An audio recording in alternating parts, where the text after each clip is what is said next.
सियापति रामचंद्र भगवान की जय। परम पूजनीय गुरुदेव सर श्री आशुतोष महाराज जी की जय। सच्चे दरबार की जय। भक्तों ने भगवान के श्री चरणों में भाव से यूं तो बहुत सी प्रार्थनाएं रखी और उन प्रार्थनाओं की जड़ों में अगर जाकर देखा जाए तो वही समझ सकता है जिसका चित्त स्वयं भक्त जैसा हो। क्योंकि कहा जाता है सत्संग के जो विचार होते हैं वो शास्त्र ग्रंथों में समाहित भक्तों के जीवन के जो प्रसंग हैं, उनके जीवन के जो भाव हैं, उनकी अभिव्यक्ति है। और जब हम उन्हें श्रवण करते हैं और भौतिक बुद्धि के आधार पर उसका आकलन करने का प्रयास करें तो क्या होता है? बिल्कुल वैसे ही कि मानो अपवित्र हाथों में चरणामृत लेने का प्रयास करें। इसलिए कई बार बहुत से लोगों के मन में यह जिज्ञासा भी होती है, प्रश्न होता है कि जो सत्संग के विचार होते हैं वो एकदम से समझ नहीं आते। संत अरबिंदो के समक्ष भी किसी जिज्ञासु ने ऐसी ही जिज्ञासा को रखा। उन्होंने पूछा, आप हमारी इस समस्या का निदान कीजिए। हम चाहते हैं कि हम सत्संग बहुत भावों से श्रवण करें, एक एक वचन हमारे जीवन में उतरे, लेकिन ऐसा लगता है जो हमारे सांसारिक रिश्तेदार हैं, मित्र हैं, जब वो कोई बात कहते हैं बहुत आसानी से समझ में आ जाती है। ज्यादा समझने के लिए जोर नहीं लगाना पड़ता, समझना नहीं पड़ता, सहज समझ में आ जाती है। लेकिन ऐसा क्यों होता है कि जो सत्संग के विचार होते हैं उन्हें समझने के लिए बहुत प्रयास करना पड़ता है, सहजता से समझ नहीं आते। संत अरबिंदो ने बहुत सहजता से इसका उत्तर दिया और कहा, तुम्हारे रिश्तेदार और मित्र, उनकी जो बुद्धि और मन का स्तर है, जब तुम्हारा भी वही स्तर होता है तो तुम्हें उनकी बात बहुत अच्छी लगती है और जल्दी समझ में आ जाती है। लेकिन सत्संग के जो विचार हैं, सत्संग के विचार तुम्हारी मन और बुद्धि के स्तर के नहीं होते। उसका स्तर आत्मिक स्तर होता है, उच्च स्तर होता है, और वहां तक जाने के लिए प्रयास करना ही पड़ता है। लेकिन इसका अर्थ ये नहीं है कि आप अपने जीवन में कभी उन महान विचारों को समझ ही नहीं सकते, उतार ही नहीं सकते। जैसे पहाड़ पर चढ़ना हो तो थोड़ा सा प्रयास करना होता है, पहाड़ पर चढ़ना असंभव नहीं होता। ठीक इसी प्रकार आपके थोड़े से प्रयास के द्वारा जिस समय आप मन और बुद्धि के स्तर से ऊपर उठकर उन महान विचारों को श्रवण करेंगे तो आप निसंदेह जरूर समझ पाएंगे। लेकिन एक बात और है, शायद ही महापुरुषों ने कभी ऐसे सत्संग विचार दिए हों जब सांसारिक उदाहरणों में से प्रेरणा को ना संजोया हो। आप देखेंगे कि जब हम सत्संग श्रवण करते हैं तो बहुत से सांसारिक उदाहरण सुनते हैं ताकि जनमानस आसानी से उन गूढ़ प्रेरणाओं को जो महापुरुष समझाना चाहते हैं समझ सकें। आइए आज हम भी कुछ ऐसे ही सांसारिक उदाहरणों से कुछ प्रेरणाओं को संजोते हैं। पहला उदाहरण, अमेरिका के एक बहुत बड़े उद्योगपति हुए जिनका नाम था ओलिवर। उनके पास अपार संपदा थी, बाहर से दिखने में बहुत अच्छे लगते थे, लेकिन उनका मन रोगी था, मन से बड़े परेशान थे। कहते हैं आधा मील तक किसी मेडिकल स्टोर तक भी जाना हो तो उनके लिए संभव नहीं हो पाता था। वो ना जाने कितने डॉक्टर्स के पास जा चुके थे, कितनी दवाइयों का सेवन कर चुके थे, और तो और कितनी फिलोसॉफिकल क्लासेस ज्वाइन कर चुके थे कि किसी तरह पता चले कि जीवन की सार्थकता है क्या, जीवन किस में सार्थक है। इतना पैसा, सब कुछ भोग ऐश्वर्य होने के बावजूद भी जो मन की उदासी थी वो खत्म नहीं होती थी। जीवन में एक दिन योगानंद परमहंस जी का आना हुआ और वही उद्योगपति अपने शब्दों में लिखते हैं कि जिस समय योगानंद परमहंस जी मेरे जीवन में आए, he changed the whole direction of my life. उन्होंने मेरे संपूर्ण जीवन की दिशा को बदल कर रख दिया। अब समझते हैं उदाहरण नंबर 2। नरेंद्र, जो कि स्वामी विवेकानंद जी का बचपन का नाम था। नरेंद्र के चचेरे भाई हुए हबू दत्त। कहते हैं उनके समय में संगीत के क्षेत्र में उनका कोई सानी नहीं था, लेकिन साथ ही व्यसनों के क्षेत्र में भी उनका कोई सानी नहीं था। और मात्र वो ही नहीं, उनका परिवार भी उनकी इस आदत से बहुत परेशान था। सब पीड़ा से भरे हुए थे, सारी हदें पार हो चुकी थी। कोई शराब, कोई नशा ऐसा नहीं था जिसे उन्होंने आजमाया ना हो। एक बार नरेंद्र हबू को स्वामी रामकृष्ण परमहंस के पास ले जाते हैं। स्वामी रामकृष्ण परमहंस के श्री चरणों का स्पर्श पा एक अद्भुत घटना घटित होती है।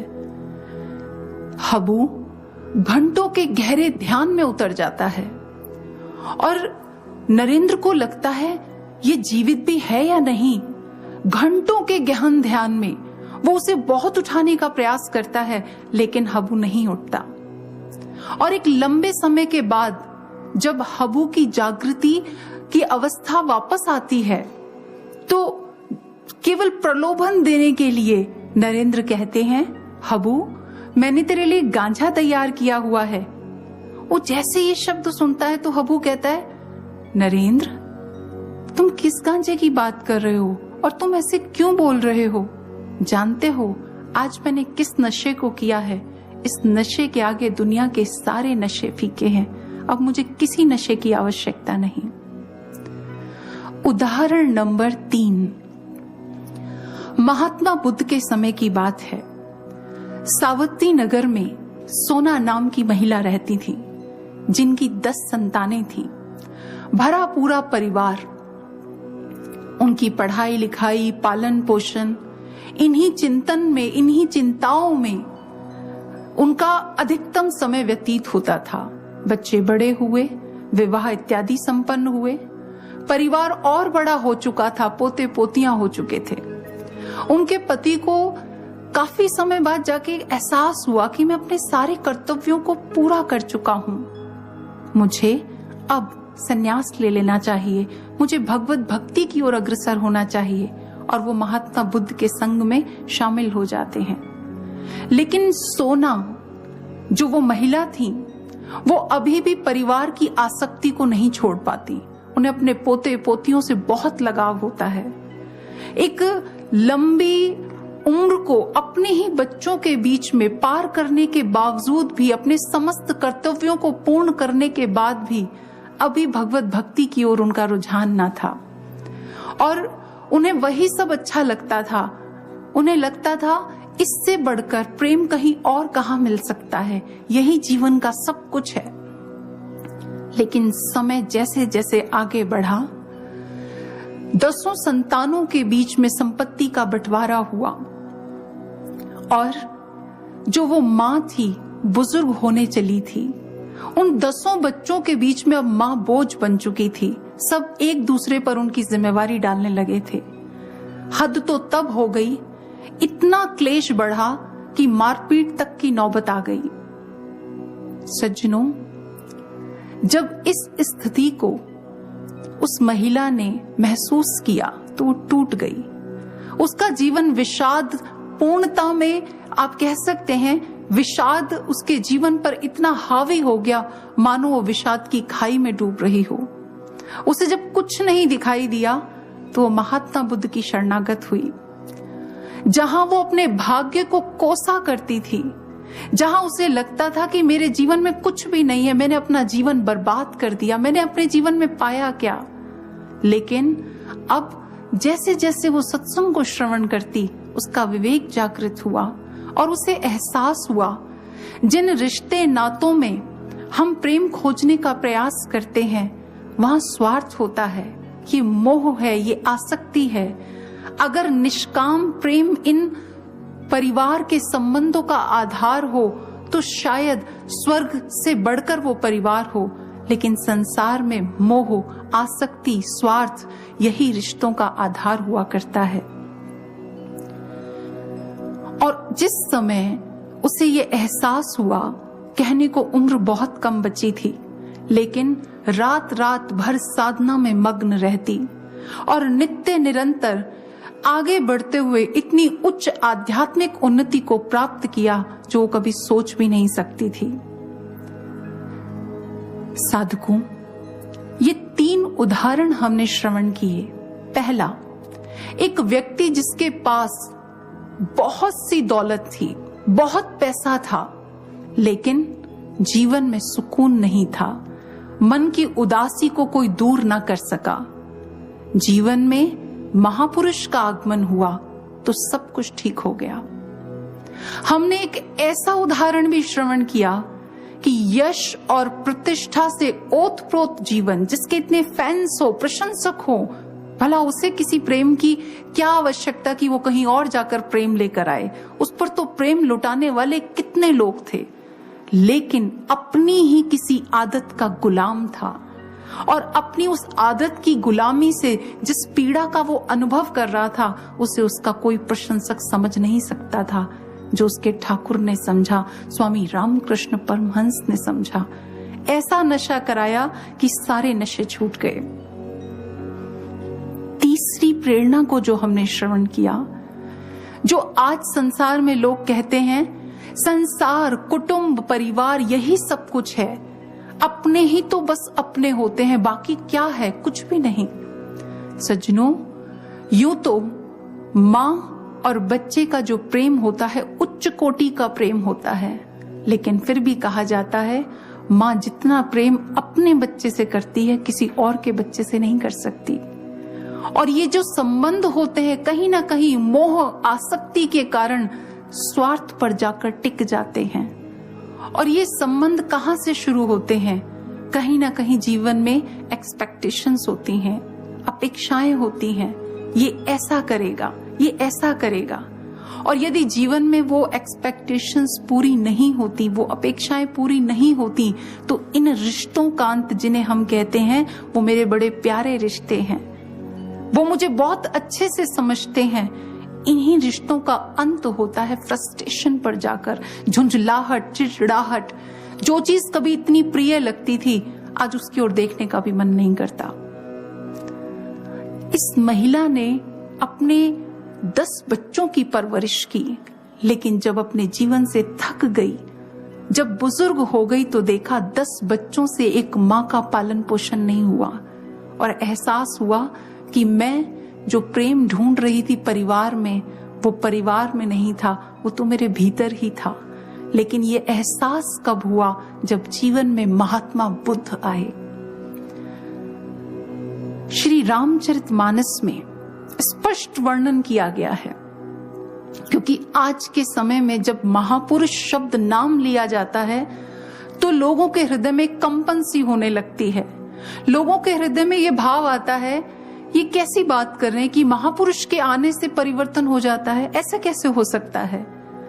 लेकिन श्री रामचरितमानस में स्पष्ट वर्णन आता है कि जिस पर भगवान श्री राम की विशेष कृपा दृष्टि होती है, शब्दों को गौर से सुनिएगा, श्री रामचरितमानस में वर्णन आता है जिस पर श्री राम की विशेष कृपा दृष्टि होती है उसके जीवन में विशुद्ध संत आते हैं। संत विशुद्ध, मिलहि पर ते ही चितवही राम कृपा कर जेही। स्पष्ट वर्णन है। उन्होंने ये क्यों कहा? संत विशुद्ध, यानी कहीं अशुद्ध भी होगा। उन्होंने शर्त दी, विशुद्ध संत जिसके जीवन में आएगा तो मत सोचना कि वो ऐसे ही आ गए। सच्चे संत जिसके जीवन में आते हैं, आप जिसकी भी पूजा करते हैं, जिसकी भी आराधना करते हैं, ये उनकी कृपा दृष्टि हुई कि सच्चे संत जीवन में आए। ये तीनों सांसारिक उदाहरण जो हमने लिए, आप सोचिए, वो उद्योगपति जब मन से उदास होगा तो क्या अपने ईश्वर को उसने नहीं पुकारा होगा, प्रभु मेरी मन की पीड़ा का हरण कर? क्या वो हबूदत्त जो संसार में बहुत मान सम्मान को पाए हुए था, बहुत प्रशंसक थे जिसके, क्या उसने जब अपनी ही आदत का गुलाम बनते हुए स्वयं को देखा होगा, पूरे परिवार को परेशान देखा होगा, तो क्या उसने मन से अपने परम पिता परमात्मा को नहीं पुकारा होगा कि आओ प्रभु और मेरी पीड़ा का हरण करो? ये महिला जिसने अपने परिवार में सुख खोजने का प्रयास किया, क्या इसने उस ईश्वर का आराधन नहीं किया होगा, उसे पुकारा नहीं होगा? हे प्रभु आइए और मुझे अपना सच्चा प्रेम दीजिए, अपने सच्चे प्रेम से मुझे नवाजिए। महापुरुष का जीवन में आना ये साक्षात भगवत कृपा है। ये हमारे शास्त्र ग्रंथ प्रमाण देते हैं इस बात का। और सज्जनों, जिसके जीवन में महापुरुष आ जाते हैं, उस भक्त के सिर्फ एक ही भाव होते हैं कि किसी तरह से वो प्रसन्न हो जाएं। उसके जीवन का एक ही लक्ष्य होता है कि किसी तरह से वो प्रसन्न हो जाएं। काकभूषुंडी जी कहते हैं, एक बार श्री रामचंद्र जी मेरे भावों से प्रसन्न होकर कहने लगे, काकभूषुंडी जी मांगिए, आप क्या मांगते हैं? और मेरे समक्ष उन्होंने बहुत से गुण रख दिए। उन्होंने कहा, तुम रिद्धि लो, सिद्धि लो, वैराग्य लो, संसार के भोग ऐश्वर्य जो चाहते हो बताओ, काकभूषुंडी तुम क्या चाहते हो? और कहते हैं, मैंने सिर्फ हाथ जोड़कर इतना ही कहा, प्रभु आप तो मेरे हृदय की जानने वाले हैं, आपने इतने सारे गुणों का तो बखान किया, लेकिन आपने अपनी निष्काम गूढ़ भक्ति के विषय में नहीं कहा कि हे काकभूषुंडी मेरी इस निष्काम भक्ति को ले ले। प्रभु मुझे ऐसा लगता है, भक्तिहीन गुण सब सुख ऐसे, लवन बिना बहु व्यंजन जैसे। इतने स्वादिष्ट व्यंजन हो, उनमें नमक ही ना हो तो क्या फायदा? उनमें क्या स्वाद होगा? कुछ भी तो नहीं। प्रभु मैं इन सारे गुणों को प्राप्त कर लूं, लेकिन आपकी प्रेमा भक्ति मेरे हृदय में ना हो तो मेरे लिए इन सब का क्या अर्थ है? श्री रामचंद्र जी काकभूषुंडी जी के ये वचन सुनकर अति प्रसन्न हुए और कहा, मैं जानता था तुम बहुत बुद्धिमान हो, कोई विरला ही मेरी इस निष्काम भक्ति को प्राप्त करता है। मैं तुमसे बहुत प्रसन्न हूं। एवं अस्तु, बाकी जितने गुणों का भी मैंने तुम्हें वर्णन किया, ये भी तुम्हें ऐसे ही प्राप्त हो जाएंगे। मैं तुमसे बहुत प्रसन्न हूं। साधकों, ये जो भक्ति है, ये भक्ति कैसी है? ये भक्ति ऐसी है जो भक्त और भगवान को एक कर देती है। श्री गुरु महाराज जी ने अपने वचनों में स्वयं कहा हुआ है, अगर शिष्य के जीवन में कोई आनंद दे सकता है तो सिर्फ भक्ति है और कुछ भी नहीं है। और जो इस अवस्था को प्राप्त कर जाते हैं, भक्ति की इस परम अवस्था को प्राप्त कर जाते हैं, उनके लिए आनंद ही आनंद है, शोक कभी नहीं होता। ये घटना है उस समय की जब प्रचार का आरंभिक समय था। उस समय के साधक बताते हैं कि वो महाराज जी को पूरी रात समाधिस्थ देखा करते थे। एक बार सत्संग में उन्होंने अपनी जिज्ञासा को महाराज जी के समक्ष रखा और कहा, महाराज जी, जैसे आप दिन भर कार्यरत रहते हैं और हम आपको देखते हैं कि आप पूरी रात समाधिस्थ रहते हैं, गुरुदेव हम पर भी कृपा कीजिए, हमें भी इस समाधि के आनंद को प्रदान कीजिए। हम भी दिन भर कार्यरत रहने के बाद पूरी रात समाधिस्थ होना चाहते हैं। महाराज जी ने जब ये सुना तो महाराज जी कहने लगे, समाधि का आनंद प्रबल आनंद है। इसका त्याग करना तुम्हारे बस की बात नहीं। ये तो पूर्ण गुरु ही हैं जो इसका त्याग कर सकते हैं। वो अपने विश्व शांति के लक्ष्य की पूर्ति हेतु हर सुबह समाधि का आनंद छोड़कर वापस आ जाते हैं। जिस जिज्ञासु ने ये बात रखी वो महाराज जी के शब्दों की गहराई को शायद समझ नहीं पाया था कि महाराज जी ने क्या शब्द कहे। पूर्ण गुरु अपने विश्व शांति के लक्ष्य की पूर्ति हेतु, महाराज जी ने ये नहीं कहा तुम्हारा लक्ष्य है, वो उनका लक्ष्य है। और महाराज जी ने जो कहा कि वो आनंद छोड़कर हर रोज सुबह वापस आ जाते हैं, वो शायद इन शब्दों को नहीं समझ पाए और उन्हें बस एक ही चीज दिख रही थी, समाधि का आनंद। और उन्होंने बालवत महाराज जी से कहा, अच्छा महाराज जी तो फिर हमारा आनंद? महाराज जी ने कहा तुम्हारा आनंद? हाथ उठाकर महाराज जी ने कहा गुरु भक्ति ही तुम्हारा आनंद है और जो इस अवस्था को प्राप्त करेगा उसे आनंद ही आनंद है। ये प्रेरणा अद्भुत है, क्योंकि जो भक्ति है ना, ये कभी अकेली नहीं आती। भक्ति की बेल पर प्रेम के पल्लव लगते हैं, प्रेम के पत्ते लगते हैं, प्रमाण सहित बताते हैं। आपने सुना होगा कि जब कोई किसी से प्रीति करता है ना, तो उससे एक विशेष जुड़ाव हो जाता है। वो उसके चिंतन ना भी करे, वो उसके बारे में ना भी सोचे, स्वतः चिंतन होता है उसका। रामचरितमानस कहती है, बिन परतीति होए नहीं प्रीति।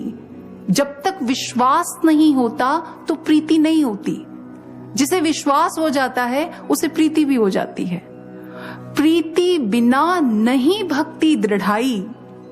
अगर कोई कहे मैं भक्ति तो करता हूं लेकिन मुझे अपने इष्ट से प्रेम नहीं है, तो बेमानी सी बात करता है, क्योंकि उसकी भक्ति दृढ़ हो ही नहीं सकती जब तक उसके हृदय में अपने इष्ट के प्रति प्रेम नहीं है।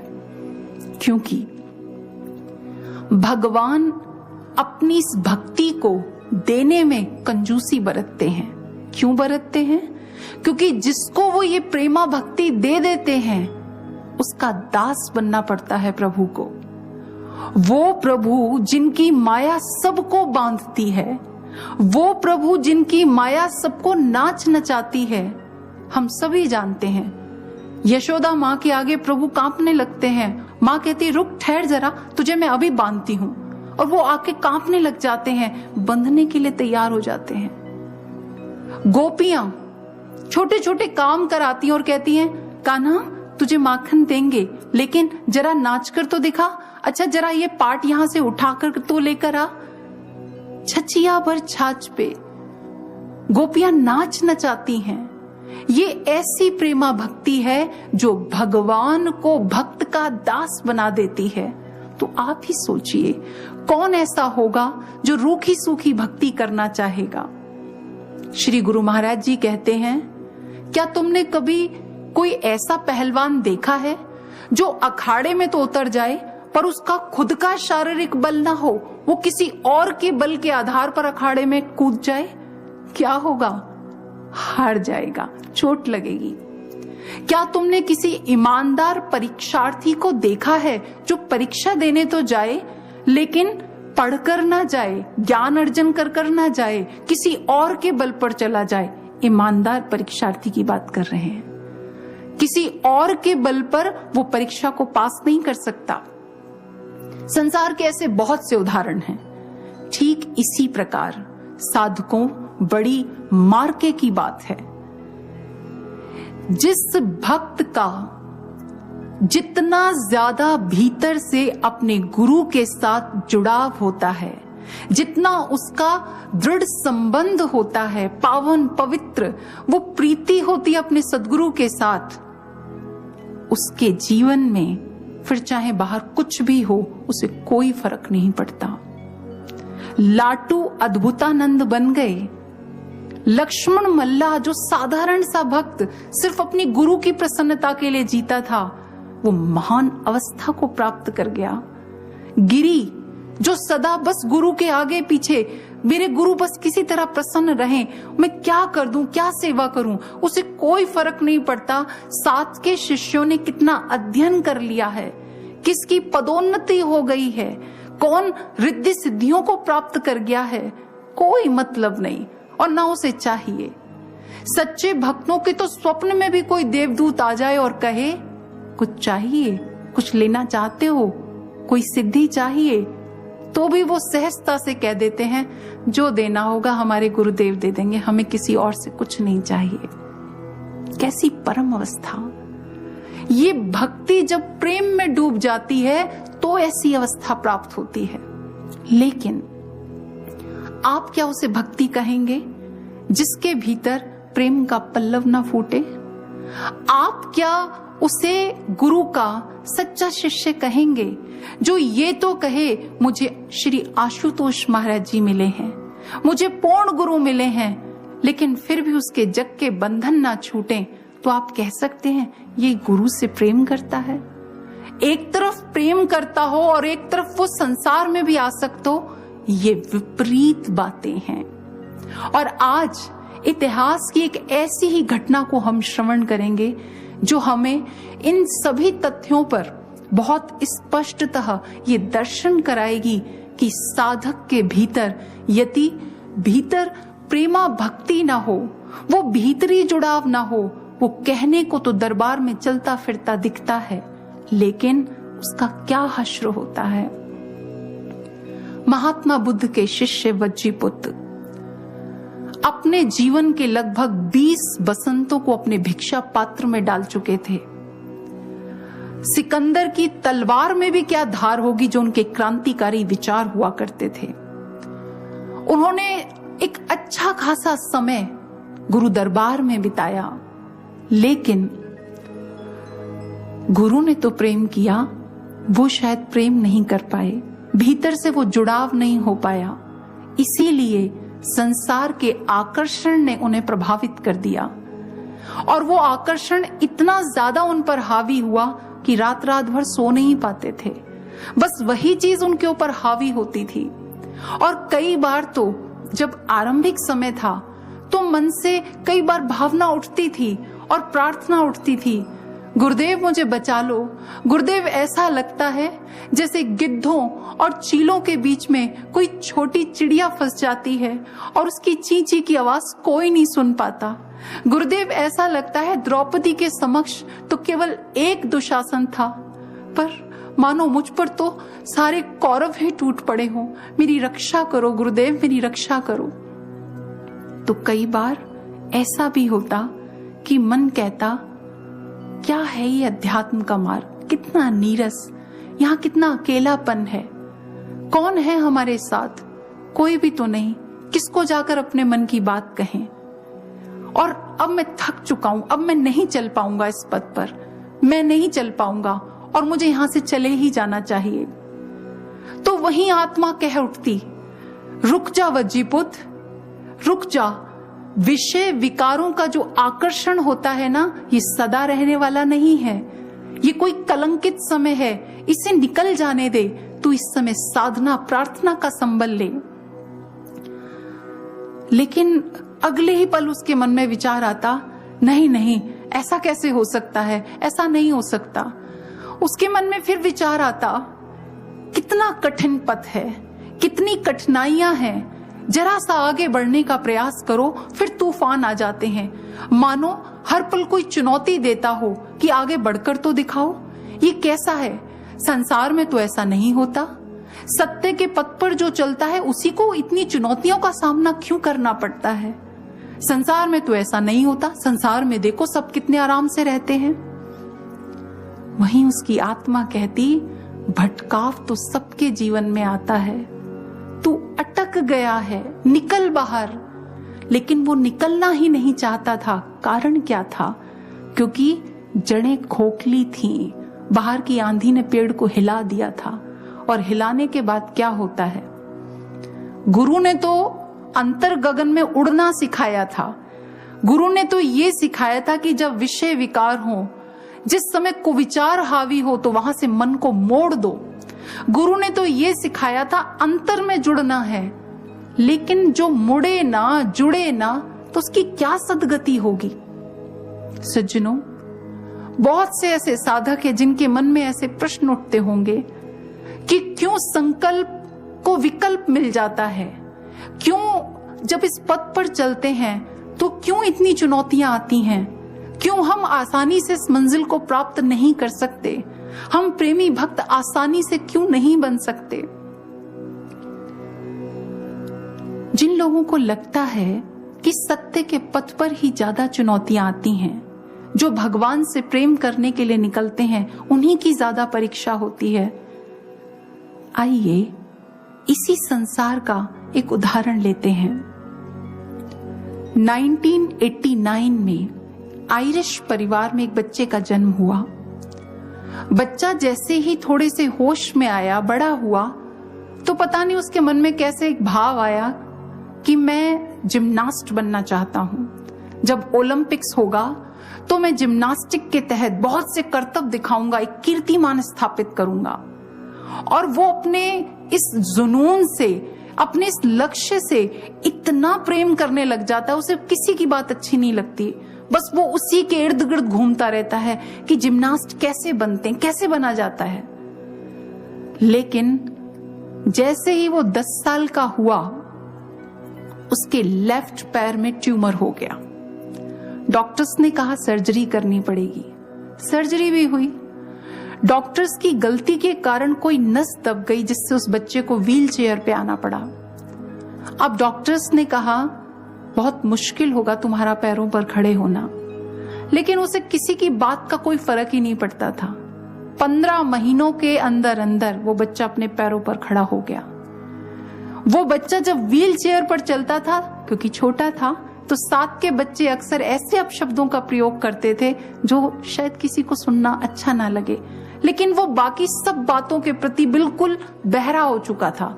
ना रिएक्ट करता था, ना सुनता था। उसे तो बस एक ही चीज दिखती थी, जिम्नास्ट बनना है।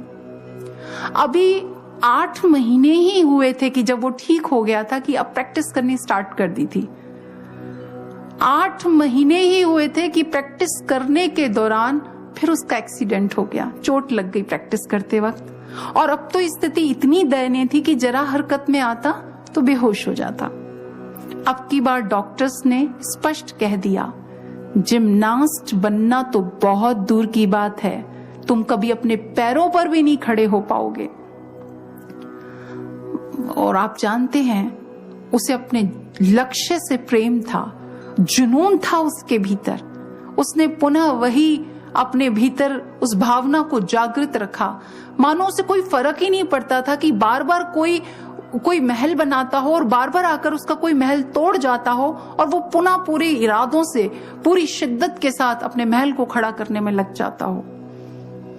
इस बार भी लगभग 2 से 3 वर्ष के अंदर वो बच्चा खड़ा हो गया। सब जगह उसका नाम पड़ा बॉय ऑफ मिरेकल, चमत्कारी लड़का।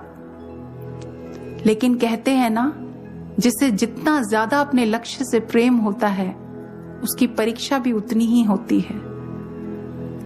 जिस समय 2010 में इसे पार्टिसिपेट ही करना था, मात्र 6 हफ्ते पहले पैर का लिगामेंट टूट गया।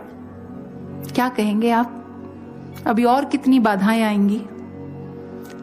इस बच्चे की रिएक्शन क्या थी? क्या हो गया? अभी और मौका आएगा आगे। फिर अपने आप को खड़ा किया, और उसके बाद जब अगली साल 2011 में गेम्स हुए तो इस बच्चे ने 3 पदक जीते। उससे अगली साल जब गेम्स हुए तो इसने अपने देश का प्रतिनिधित्व किया। ये आयरिश परिवार का बच्चा किएरन नाम का खिलाड़ी है। इतने तूफान, इतने झंझावात, कौन कहता है कि सिर्फ अध्यात्म में चुनौतियां आती हैं? चुनौतियां तो सब जगह आती हैं, लेकिन जिसने कभी अपने मन में ऐसा संकल्प ही ना लिया हो, मुझे प्रेमी भक्त बनना है, मुझे अपने प्रभु के निष्काम प्रेम को पाना है, मुझे सिर्फ देना है, मुझे उनसे कुछ चाहिए नहीं, मुझे अपना सब कुछ देना है, ऐसा भक्त जिसके भीतर प्रेम ना हो, वो उन चुनौतियों से घबरा जाता है। आज संकल्प विकल्पों के बीच में अंत में वज्जीपुत्र ये निर्णय ले लेता है, अब मैं नहीं चल सकता इस पथ पर, बहुत हो गया। और सोचता है सुबह सूर्य उदित होने से पहले मैं यहां से चला जाऊंगा। सब ध्यान में बैठे होंगे, किसी को क्या पता चलेगा। वो जो कभी कहता था कि ध्यान में ये लोग तो क्या परलोक का भी पता चल जाता है, आज कहता है किसी को क्या पता चलेगा। और सुबह जैसे ही ब्रह्म मुहूर्त होता है, अभी उसने एक पोटली उठाई ही होती है जाने के लिए कि एक भिक्षु आते हैं और कहते हैं, वज्जीपुत्र तुम्हें तथागत ने बुलाया है। वो एकदम धक से रह जाता है, क्या उन्हें पता है मेरे बारे में? क्या वो मेरे बारे में जानते हैं? और फिर अपने ही मन से प्रश्न करता है, नहीं ऐसा कैसे हो सकता है, नहीं ऐसा नहीं हो सकता, अभी मिलकर आता हूं, जो मैंने सोच लिया मैंने तो करना ही है। जैसे ही तथागत की कुटिया में पहुंचता है, तथागत कहते हैं, वज्जीपुत्र तुम इतने साल गुरु दरबार में रहे, क्या लेकर जा रहे हो? मात्र एक पोटली, बस यही कमाया तुमने? तुम्हें भागने का इतना ही शौक था तो मुझसे कहा होता, मैं तुम्हें भगाता। मैं तो तुम्हारे पकने का इंतजार कर रहा था, मैं जानता था अभी तुम कच्चे हो। तुम पक जाते तो मैं तो स्वयं ही तुम्हें बहुत दूर भेजता। तुम जिस जगह जाते ना, उसका जो लक्ष्य है वो इतना महान है जो तुमने कभी स्वप्न में भी कल्पना ना की हो। वज्जीपुत्र जाओ, अपनी कुटिया में वापस जाओ और ध्यान में उतर जाओ। याद रखना, संसार के पथिक मत बनो, दुखी मत हो। श्रद्धा और शील से युक्त, यश और भोग से मुक्त पुरुष हर ओर पूजनीय होता है। महात्मा बुद्ध के जो ये वचन थे, बड़े भारी भरकम वचन थे। और ये वचन जिस समय वज्जीपुत्र ने सुने कि वो कह रहे हैं, संसार के पथिक मत बनो, दुखी मत हो, जो श्रद्धा और शील से युक्त होता है, यश और भोग से मुक्त होता है, वो सर्वत्र पूजनीय होता है। अर्थात मेरे गुरु ने मेरे लिए कितना कुछ सोचा हुआ है और मैं क्या सोचकर बैठा था। मैं सोच रहा था कि मैं इस पद पर अकेला हूं। मैं सोच रहा था मैं अपनी बात किससे साझा करूं, कौन सुनेगा। मैं सोचता था मैं थक गया हूं, मैं चल नहीं सकता। पर आज सद्गुरु को देखकर तो ऐसा लगता है हम ना एकाकी, वो पग पग का साथी, श्वासों की भांति वो संग संग चले। हम जो थके तो, चल ना सके तो वो थामेगा हमको, हो कुछ भी भले। आज तथागत ने वो करके दिखा दिया था। वज्जीपुत्र की आंखों पर जो अज्ञानता का एक जाला था, जहां उसे अपने गुरु अंदर महसूस नहीं हो रहे थे, वो अपने गुरु से अंदर से वार्ता नहीं कर रहा था कि गुरुदेव देखिए कैसे मलिन विचार मेरे मन में आ रहे हैं, क्योंकि भीतर से वो प्रेम संबंध स्थापित नहीं था। कहीं ना कहीं प्रवृत्ति बाहरी मुखी थी, इसलिए गुरु सत्ता को अपने हृदयासन पर विराजमान देख नहीं पाया। लेकिन गुरु की महानता देखिए, गुरु ने आज भी कृपा करके उसके नष्ट होते जीवन को कैसे बचा लिया। स्वामी विवेकानंद जी से भी एक बार उनके किसी गुरु भाई ने यह प्रश्न किया था, यदि गुरु शिष्य पर बार बार कृपा करे और शिष्य को यह एहसास हो जाए मेरा गुरु मुझसे बहुत प्रेम करता है, और उसे अपने गुरु की भगवत्ता का भीतर से एहसास हो जाए, और जिस समय वो कुछ कर ना पाए लेकिन भीतर भावों से भीग जाए, तो वो अपने गुरु को क्या भेंट दे, वो क्या दे उस समय, क्योंकि वो अपने आप को तो असमर्थ पाता है, अपनी मलिनता से परिचित हो जाता है और गुरु की महानता से, तो वो क्या करे उस समय। विवेकानंद जी ने कहा वो चुंबक बन जाए। तो गुरु भाई ने कहा मतलब? विवेकानंद जी कहने लगे, जब शिष्य भक्ति के पथ पर पांव रखता है ना, तो गुरु अपनी प्रत्येक क्रिया में, चलना, उठना, बैठना, वाणी, आचरण, व्यवहार, शिष्य के प्रति ऐसा हो जाता है कि उसमें इतना आकर्षण होता है, जैसे आप कह सकते चुंबकीय आकर्षण। शिष्य उस आकर्षण में ऐसा आकर्षित हो जाता है, उसे लगता है इससे बढ़कर दुनिया में कुछ है ही नहीं, और वो भक्ति पथ पर जो कि नीरस लगता है, कठिन लगता है, सहजता से अग्रसर हो जाता है। लेकिन उस समय गुरु की एक आस होती है, और वो आस क्या होती है कि एक दिन तू भी अपने भीतर ऐसा प्रेम, ऐसी कशिश पैदा करना कि तेरी वाणी, व्यवहार, आचरण, तेरे रोम रोम में वो चुंबकीय आकर्षण हो, संसार के लिए नहीं, अपने गुरु के लिए। तेरा गुरु तेरे पास खिंचा चला आए, तेरा गुरु तेरे बिना रह ना पाए, तेरे और तेरे गुरु के बीच में कोई दूरी ना हो। शिष्य अपने भीतर ऐसा चुंबकीय आकर्षण पैदा करे, वो अद्भुत प्रेम की अवस्था। और जब ऐसे चुंबकीय आकर्षण से गुरु खिंचे चले आते हैं तो क्या घटित होता है? फिर जो घटित होता है वो असंभव होता है साधारण जनों के लिए, लेकिन शिष्य के लिए सब कुछ संभव हो जाता है। कैसे? इतिहास में शमीर नाम का एक भक्त आता है। ये ऐसा भक्त था जिसने अपने गुरु को रिझा लिया था। इसके भीतर ऐसा चुंबकीय आकर्षण था कि ये अपने गुरु को पूरी तरह से अपने हृदय में वास दे चुका था। गुरु और शिष्य एकमिक हो चुके थे मानो। और ये शिष्य थे श्री गुरु गोविंद सिंह जी के। श्री गुरु गोविंद सिंह जी ने उसकी भक्ति से प्रसन्न होकर एक बार कहा, शमीरे, हम तुझसे बहुत प्रसन्न हैं, मांग क्या मांगता है? शमीर ने कहा, नहीं नहीं, मुझे कुछ नहीं चाहिए, बस आपका दीदार, आपकी सेवा मिलती रहे, मुझे और कुछ नहीं चाहिए। प्रेमी शिष्य कभी ऐसे सेवा करता ही नहीं। वो अपने गुरु के सानिध्य में रहता है तो सिर्फ अपने गुरु के लिए, और कुछ नहीं चाहिए उसे। जब गुरु ने पुनः दोहराया, अरे वो तो मैं तुझे दे ही चुका हूं, दीदार भी, सेवा भी, सब कुछ तुझे मिलेगा, लेकिन मांग, तुझसे बड़ा प्रसन्न हूं मैं। तो शमीर ने बड़े सरल और सहज भाव से अपनी बात रखी। उसने कहा, गुरुदेव, मैंने गुरु दरबार में सत्संग में एक बात सुनी है कि जो भक्ति पथ होता है बड़ा कठिन होता है, जन्मों जन्मों की यात्रा होती है, और उस पर भी विषय, विकार, मन, ये अपने शत्रु बन जाते हैं। आज तो मुझे आप मिले हैं, आपके प्रति मुझे प्रेम भी है, क्या पता आगे क्या हो। अगर आप कुछ देना ही चाहते हैं ना तो कृपा करिए, मुझे इसी जन्म में अपना बना लीजिए, मैं आपको इसी जन्म में पाना चाहता हूँ। हे गुरुदेव, मुझ पर कृपा कीजिए, मैं आपका निष्काम प्रेमी बनना चाहता हूँ। गुरु ने जैसे ही इस प्रार्थना को श्रवण किया, गंभीर हो गए और कुछ ना बोले। 2 दिन बीत गए। शमीर फिर दोबारा समक्ष आया, लेकिन कुछ मांगने के लिए नहीं, वो तो अपने सेवा कार्य में रत था।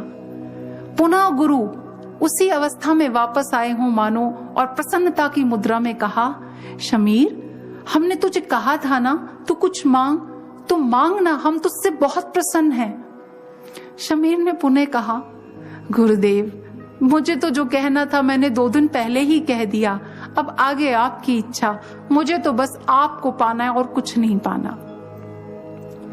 गुरुदेव ने गंभीरता से कहा, देख शमीर, हमने तेरे कर्मों के लेखे जोखे को देखा है, उस हिसाब से अभी तुझे कई योनियों तक, निम्न योनियों में जाना पड़ेगा, कई जन्मों तक निम्न योनियों में जाना पड़ेगा, इसलिए तू कुछ और मांग ले।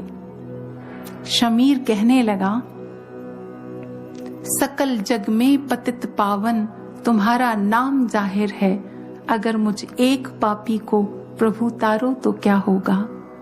कृपा सिंधु मुझे अपना बना लोगे तो क्या होगा।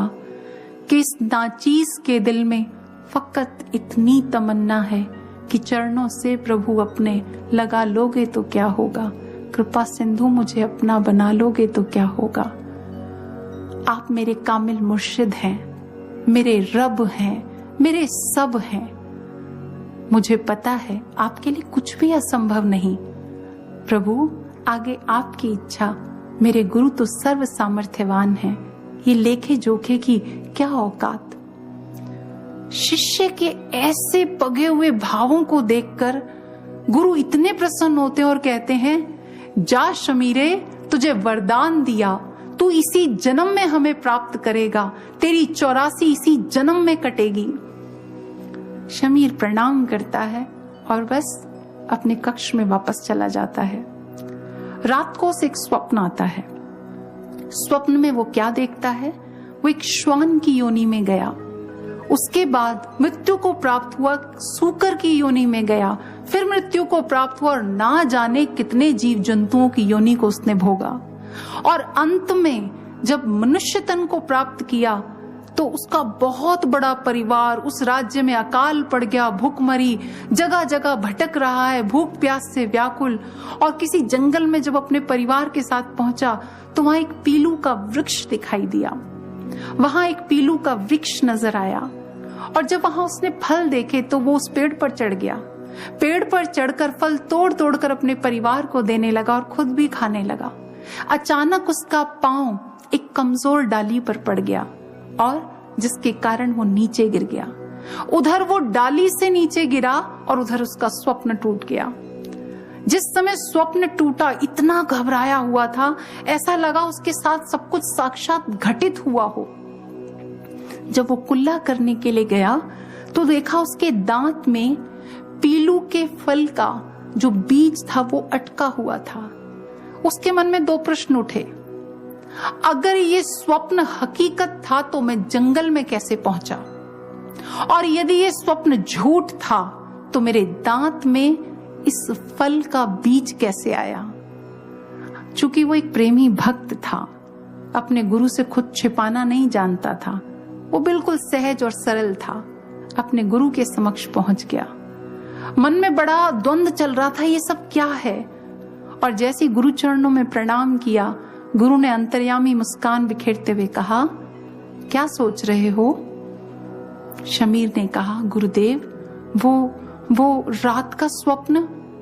गुरुदेव ने कहा, हमारा वरदान, वो तो हमारा वरदान है। उन्होंने कहा, आपका वरदान मतलब? उसमें तो मैं इतनी योनियों में गया। उस समय गुरुदेव ने कहा, तूने ही तो हमसे मांगा था कि इसी जन्म में मैं आपको पालूं। तो शमीर ने कहा, गुरुदेव, तो वो जो सारा स्वप्न था वो सब कुछ मुझे सच में भोगना था? गुरुदेव ने कहा, हाँ, शताब्दियों तक जन्म लेकर तूने उन निम्न योनियों को भोगना था। गुरु ने जो आशीर्वचन कहे वो बहुत अद्भुत थे। शमीरे, मैं तुझसे इतना प्रसन्न था, तेरे प्रेम भावों से मैं इतना प्रसन्न था कि तेरे सारे कर्मों को एक ही स्वप्न में काट दिया। शमीर ने पलटकर कहा, गुरुदेव, पर मैंने तो आपको कुछ भी नहीं दिया, मैंने तो आपके लिए कुछ भी नहीं किया, और आपने इतनी बड़ी कृपा मेरे जीवन में की। मैंने तो एक जन्म कहा था कि इसी जन्म में काट देना, और आपने एक स्वप्न में सब कुछ।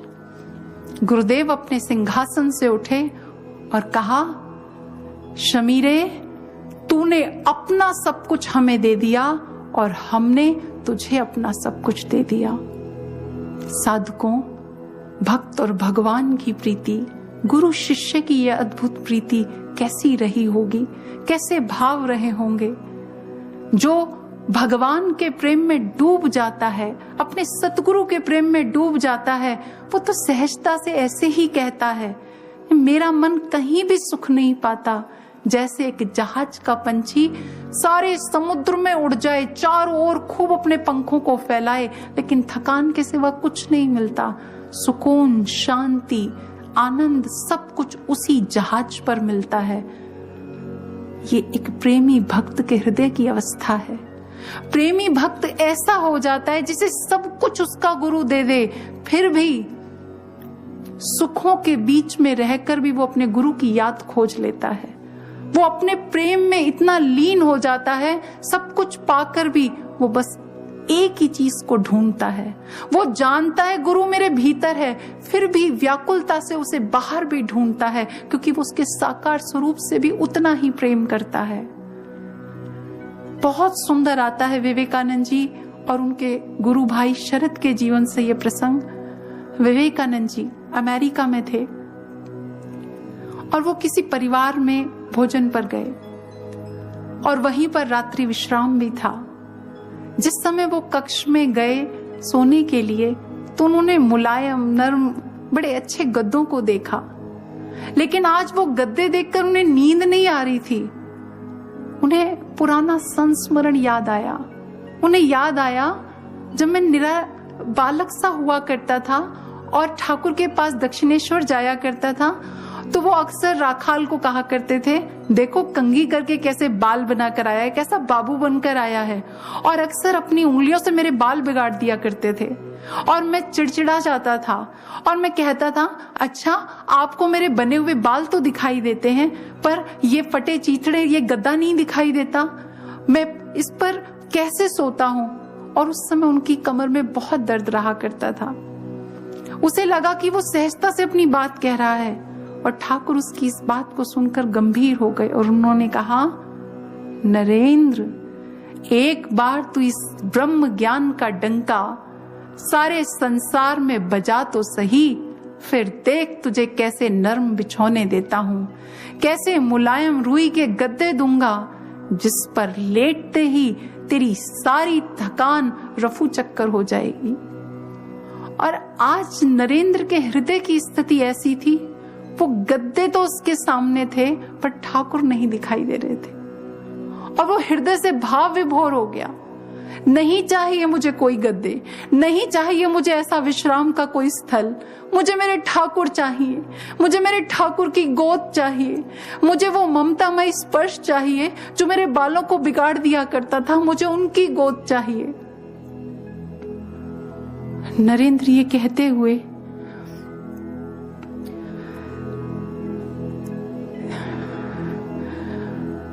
जैसे ही अपने ठाकुर को याद करते हैं, वो सामने गद्दे की ओर ठाकुर को बैठा हुआ पाते हैं और ठाकुर का एक इशारा होता है, नरेंद्र इधर आ जा। इशारा देते हैं और उसे अपनी गोद भी देते हैं और अपनी ममतामयी उंगलियों से पुनः उसके बालों को संवार देते हैं। इतना ही नहीं, जो उनके गुरु भाई शरत हैं वो भी कुछ इसी प्रकार की घटना कहते हैं। वो कहते हैं, मेरे गुरु का किसी एक से संबंध नहीं था, आत्मिक स्तर पर उनके बहुत से पुत्र व पुत्रियां थे, वो सबसे बहुत प्रेम करते और हम उनके प्रेम को ना समझ पाए। एक बार जब उन्होंने अपने गुरुदेव की तस्वीर को अपने सूटकेस से निकालकर जहां वो ठहरे हुए थे न्यू जर्सी अमेरिका में, उस महिला को दिखाया जिनके घर थे वो, कि मेरे गुरुदेव हैं। और जिस समय उन्होंने वो तस्वीर दिखाई तो उन्होंने बड़ी सहजता से कहा, ये इन्हें तो मैं जानती हूं। तो शरद ने इतनी आसानी से कह दिया, नहीं नहीं आपको गलतफहमी हो रही है, ये मेरे ठाकुर हैं, मेरे गुरुदेव स्वामी रामकृष्ण परमहंस, ये तो कभी भारत से बाहर कहीं बाहर गए ही नहीं। लेकिन वो महिला बहुत दृढ़ता से ये बात कह रही थी। उसने कहा, अरे मैं कैसे आपको बताऊं, बहुत समय पहले की बातें मेरे स्वप्न में आए थे और इन्होंने कहा था, मेरे ज्ञान का संदेश लेकर मेरे शिष्य तुम्हारे घर आएंगे, तुम्हारे पास ठहरेंगे, तुम उनका बहुत ध्यान रखना, उनकी सेवा करना।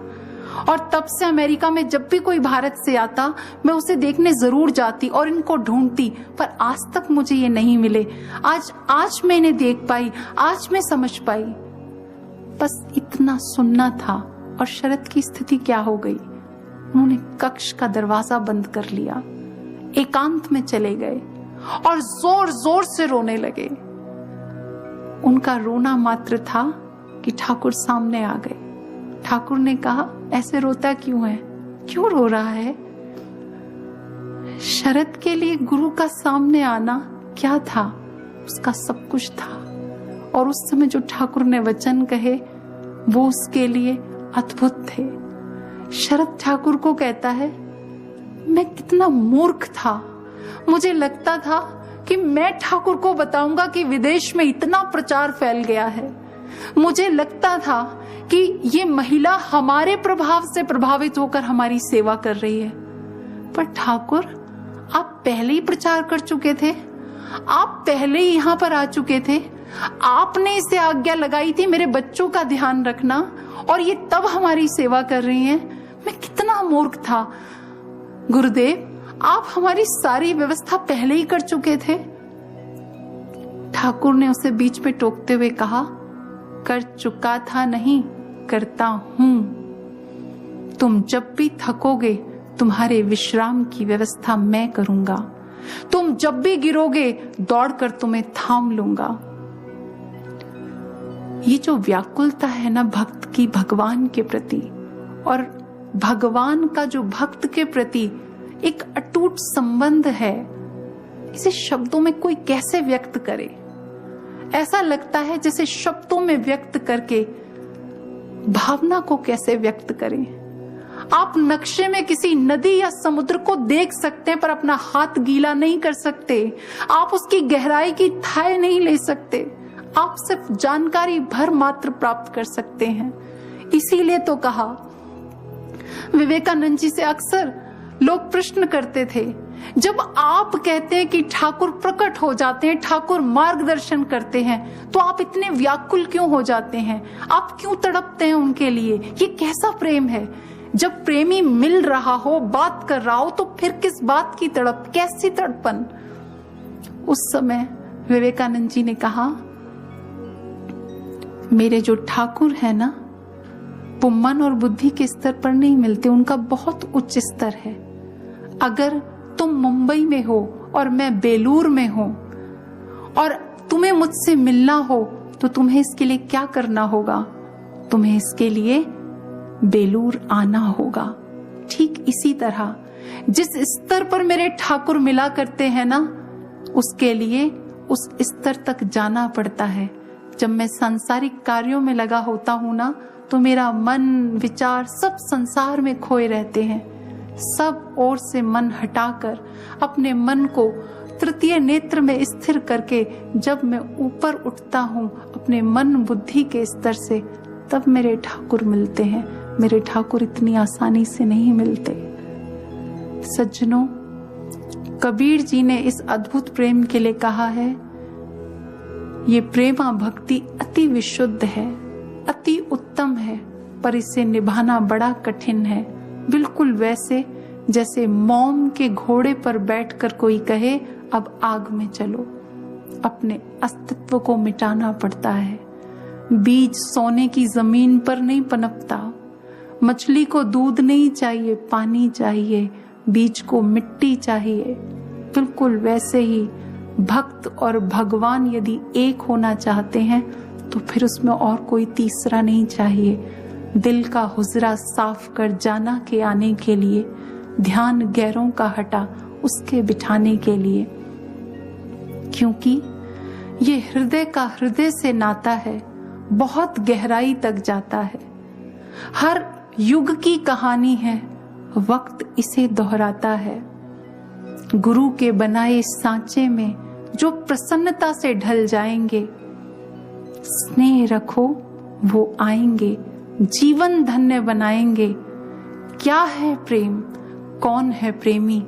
गुरुवर आकर स्वयं दर्शाएंगे, गुरुवर आकर स्वयं दर्शाएंगे। बोलिए परम पूजनीय गुरुदेव